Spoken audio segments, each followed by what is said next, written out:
prevention and response every day at the Gender Violence Recovery Center of Nairobi Women's Hospital. All right. Yes. Great. Talking about International Women's Day, and we are celebrating women today. Yes. Who is a woman? Who are you?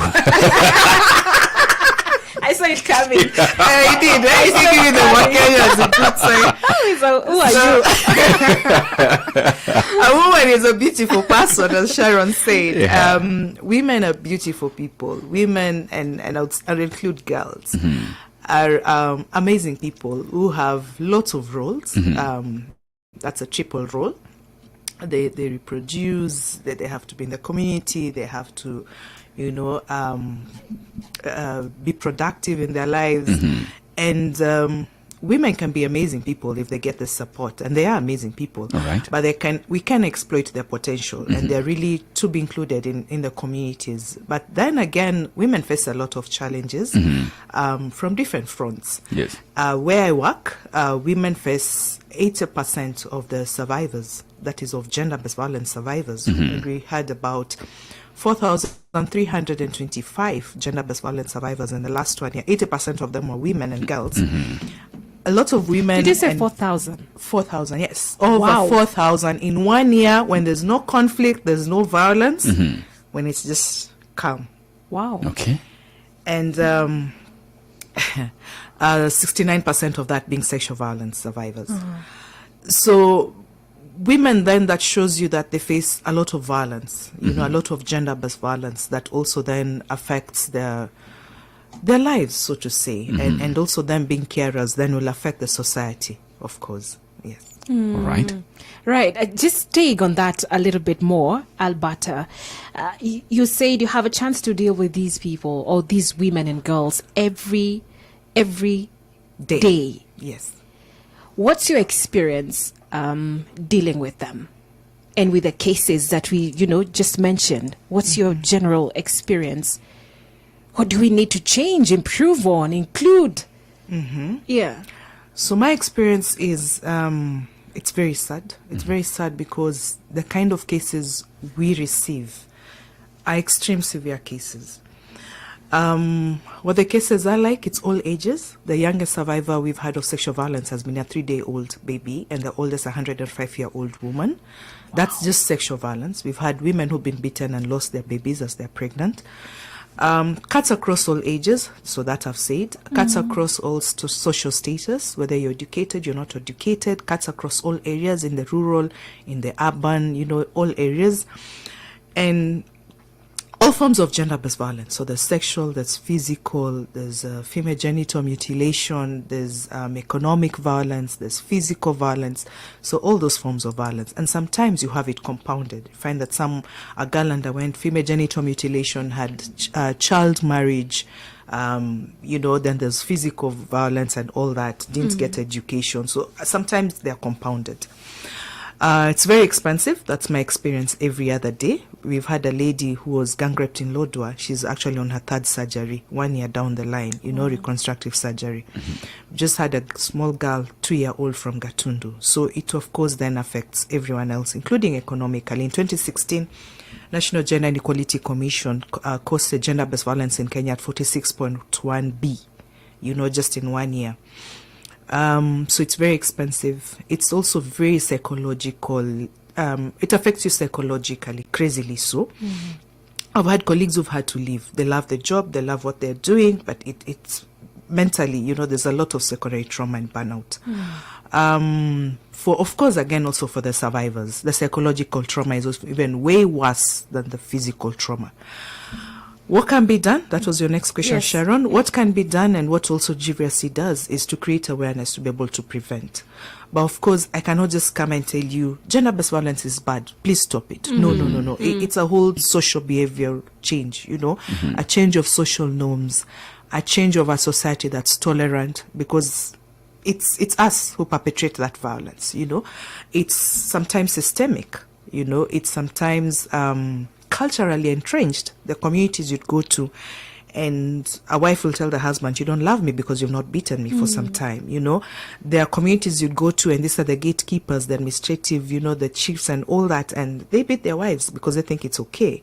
Or female genital mutilation is now medicalized. You find it's the medics doing it in the homes, you know. So what can be done is, one, creating those awareness, you know, having the social behavior change campaigns. What you're doing now at Top FM, you know, having this conversation and not saying it's a taboo, but just going raw and discussing that it's happening.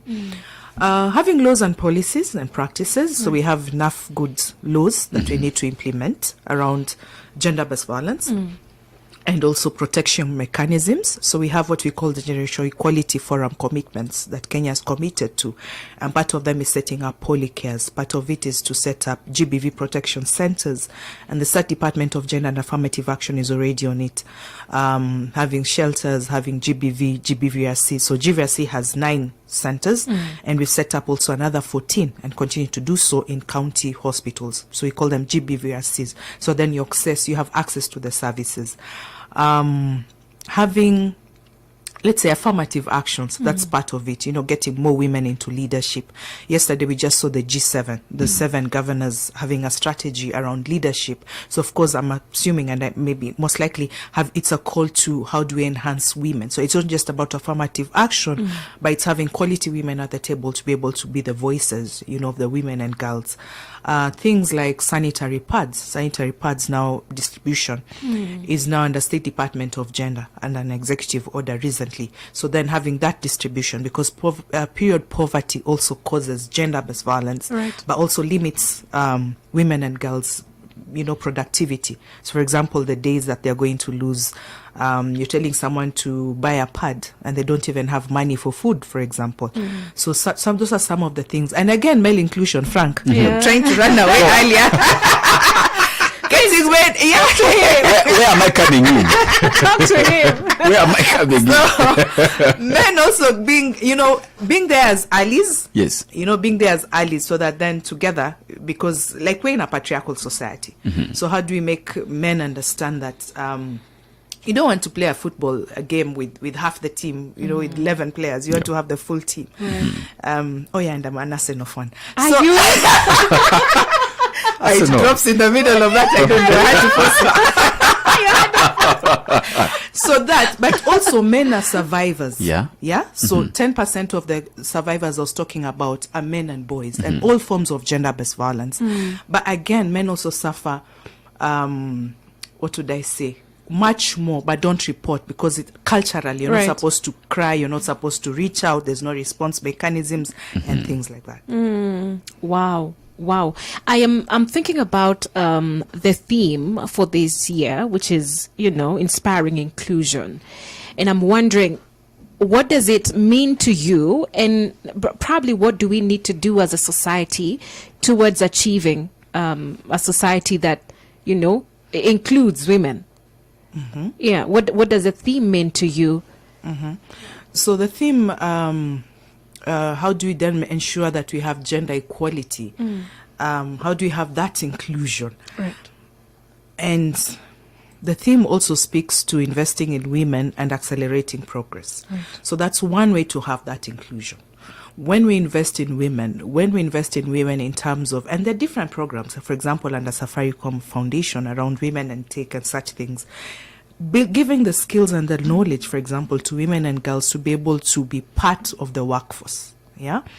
If it's in the workforce, making sure even how you get them into the workforce. So that's one, skills, knowledge, education. So there's a quota system, for example, in Kenya, where you find that the entry level, for example, to campus, to universities, is lower for girls than boys. So that's one of the ways that it is, to just make sure that the pipeline is there. And then also at the point of employment, you'd find organizations that says we prefer women and all that, having equal opportunities. When it's at the workforce, it's, for example, breastfeeding rooms, you know, enough maternity leave as required, making sure there's no sexual harassment. There's a lot of sexual harassment in different spaces, and such things. Now, access and control. Yesterday we had a discussion around dairy farming in relation to gender-based violence. And they're talking about women in Kajiado who then would milk the cows and have to go on a very long distance to take the milk to the plant area and then come back. It's so far. The border might leave them so far. They get raped. They reach home late. They're beaten by their husbands. So making sure then that there's machinery or things around that for that. Earlier we talked about sanitary distribution. Making sure that, of course, the affirmative action funds. Now we have the National Gender and Affirmative Action Fund. We also have, for example, the women... it's called what? WEF, Women Empowerment Fund, for example, that's now digitalized. Use of technology, just for women to be able to understand, prevent, and even to be able to build their skills. PESA, yesterday, they were talking about financial inclusion for women just because the money has become, we're able to, earlier I think in the show, you're also talking about M-Pesa, so that then people are using M-Pesa and it's safe for them as opposed to this woman going to the marketplace and having all this cash. So that's part of that inclusion. Inclusion, again, means that you have to check who is marginalized, who's vulnerable, and make sure that whatever programs are there, whether it's for prevention or response, it's tailor-made to include them. So I'll give you an example. When we talk about the matatu industry, yesterday we were talking about matatus and gender-based violence. And the lady asked, this lady from Flon asked, which matatu is disability-friendly? Akuna. And even she talked about how the matatu people call the disability, the latest slang is swara, meaning wanasumbua. Wow. So how does that person then access transport? That's inclusion. Yeah.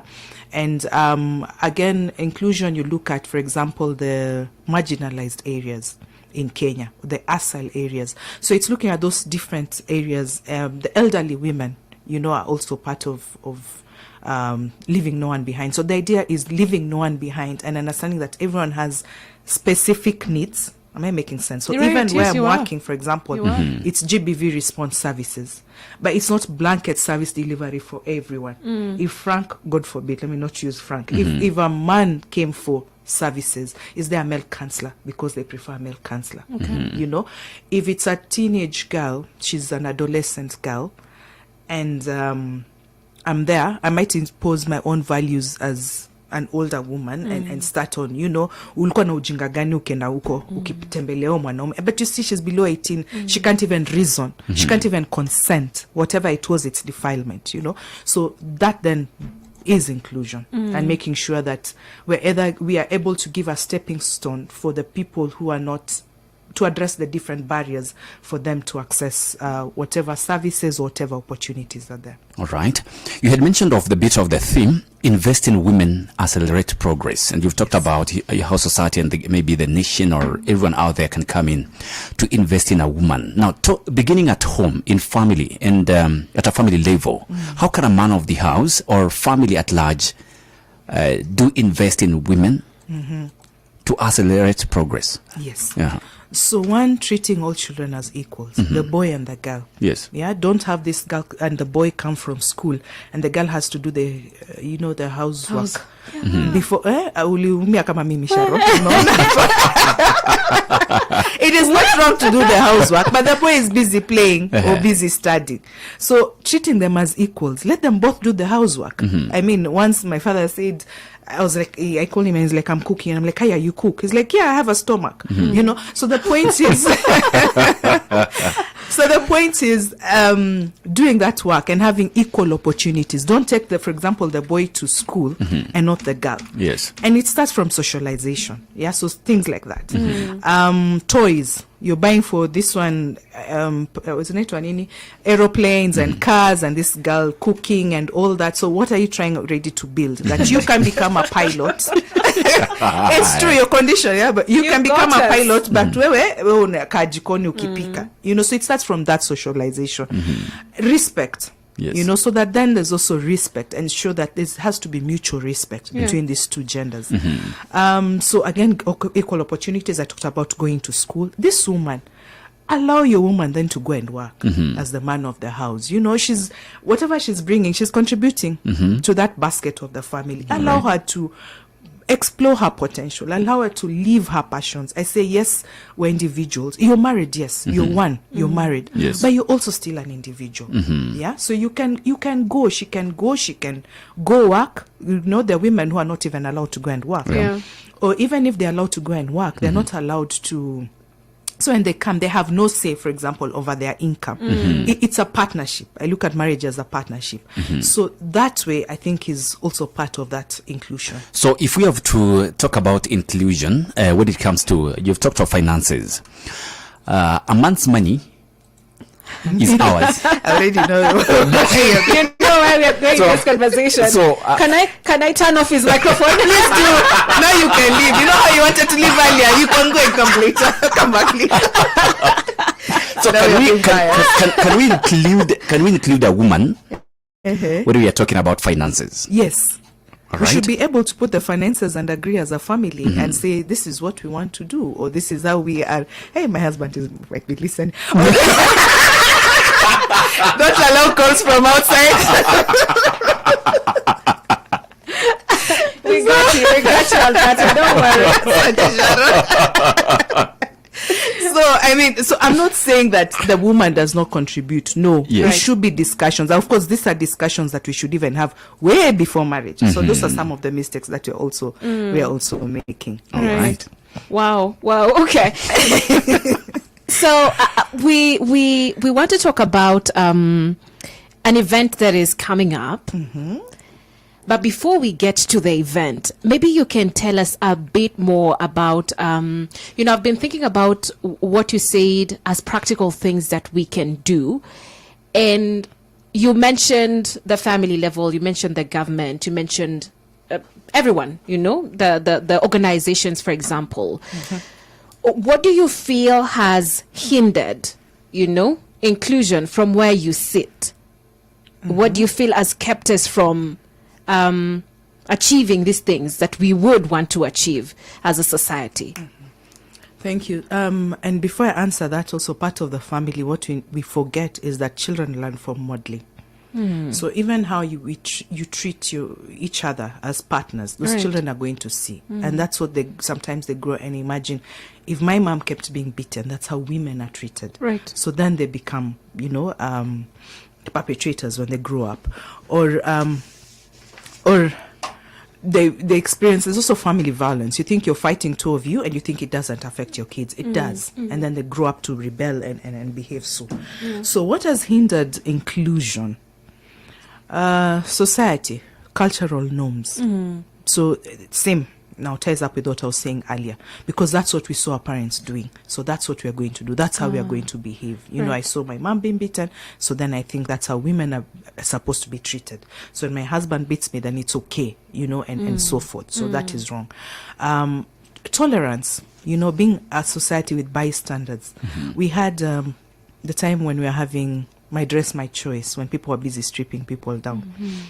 We would watch, and I think that's still there, where if there's a problem or people are beating each other, what do? We pull out our phones first to take videos. Yeah. We don't step in and stop. We go for family meetings and you see Alberta has a black eye, but we won't discuss that. We'll pretend and have all this Christmas, Easter session and come back, but so well, we're not calling it out. That's the problem. Yeah. In our different workspaces and sectors and even the public, we know this is happening, but we keep quiet. We know that's the boss who keeps, sexually harassing people, but we're just okay with it. What is also hindering is also then implementation of the laws. Yeah. When or sometimes, let's say, the access to justice system, but now it's being corrected and a good job is happening. So if, for example, it was sexual violence, you can get away with it, because the cases will take too long. By the 68% of the alleged perpetrators are known to the survivors. So there's either some economic dependency to them, so you don't want to call someone out. Yeah. You don't want to go and report. Or maybe it's where I work, or maybe it's my partner. My children will get abused. I've seen children who've come and they're sexually abused by their parents, but they will not report because the father, for example, is paying the fees. Yeah. So the mother keeps and says, let's just go get the treatment, but utasema tutaenda wapi, and things like that. Right. So that's also part of it. Or sometimes people reach out for help, to the extended family, and you're told you have to keep quiet. She's providing for you. You guys are okay. apana we nyamaza, you know. This one is tough, but sometimes even when we go to the church and you're asking for that help, there are spaces where people don't want to talk about it, you know, so it hinders that. We're not saying that people separate, but at least guide people, you know. Right. So sometimes the Bible is misinterpreted, and you're told when the mwanamke, you're the one being abused, or the man being abused, let's say woman is being abused, and you're told you cannot stand is it at the rooftop and shout about your problems, you're breaking your family and all that. So misinterpretation of the Bible, and again not having support mechanisms. So someone says, even if I report, even if I do what, whether it's legal, whether it's what, there's no support per se for the same, and a lot of that impunity. Would I say there are things that have also not hindered but enhanced? So I'll give you an example of femicide cases. We've had over 526 femicide cases from 2016 up to about mid-January. From January to now, we've had over 20. So when that's happening, it's all over social media. What do? We victim blame. Yeah. You start saying, why did the woman go to the Airbnb? So you see, you're turning it, you're twisting it to the victim blaming. These women, everyone wants fast money. Yeah, ndio wanakimbia kutafuta hiyo pesa yote na watu wote. But the point is, let's look at the root cause, and first those ones who are messing up, liwe funzo kwa wengine, so that then it doesn't happen. And then look at the root cause and check out what's happening. So that's the problem also. That's what hinders for me inclusion. Yeah. Yes, Sharon. I just wanted to take a pause right there so that we can get business, but then we'll be back in a few minutes. Please stay with us. This is Hope FM, where you listen and live. A question or comment, kindly feel free to send it through. Good morning. Hope FM, another quality service from Christ, is the answer ministry. The Business Line.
Masika fading out, and hope you listen and leave.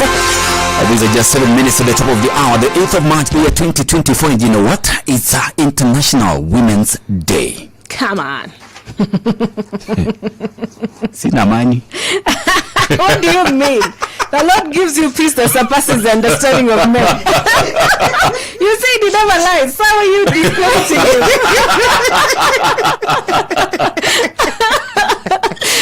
Should we lay hands? So good morning. We are activating the weekend for sure.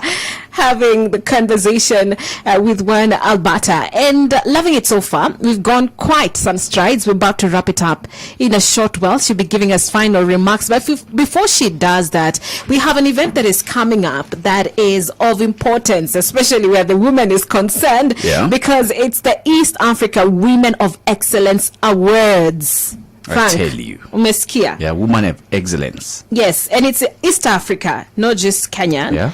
And this is something or an event that is propagated, powered by yours truly, Hope Media, in partnership with BH Media. Yeah. And I just want to hear a little from Alberta concerning this and what you think. Is this something you think, yay, let's go? Is it a noble cause? It's beyond noble. I'm really humbled. And may I start from Happy International Women's Day, Sharon. Thank I should you. have said that. From Kakande. And congratulations to Thank both you. of you and to Hope FM for your 20 years. I learned that you. when I was coming. So Yes. really impressive. Yeah. So when we talked earlier about what hinders inclusion is not having these discussions as raw as they get. And what an excellent event, so I'm really proud of you. And looking at the event's objectives, which are about promotion of gender equality and inclusion, inspiration and empowerment, community and networking building, amplifying positive impact, those are part of the things, to make sure that there's inclusion in this, to enhance gender equality. So it's really impressive. I would be proud to be associated. I would call upon Kenyans and and different organizations and institutions to be part of this noble cause. It's really impressive, just to focus on the women and excellence and giving them that platform to network, to learn, to amplify what they're doing and be able to ensure that you have gender equality. So that's really impressive. Impressive more actually coming from actually a media station. You know, it's not from like a GBV institution or something like that. So good work, and really proud of you. Thank you. Wow. And details about this will be coming your way not too long from now. But just to mention that next Friday on the 15th of March, we have the launch of Women of Excellence Awards. And we are calling upon you to participate in any and every way that you can, as an individual, as an organization. Come and partner with us. Let us celebrate phenomenal women and women who have, caused an impact and a difference in this society, both in Kenya and beyond. Like I mentioned, details about this will be coming your way not too long from now. Alberta, we have just but maybe 2 minutes or so to wrap it up. Mtaneza tuma salamu. So I just want to say that I'm really proud of all the women in my life. Being International Women's Day, my mom, my sister, my daughter, where I work, all the women at the board of organization is Lady Justice Njoki Ndungu, the trustee.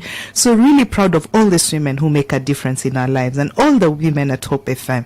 So let's celebrate ourselves. A lot of times, including a lot of people, we are not socialized to, to be proud and celebrate.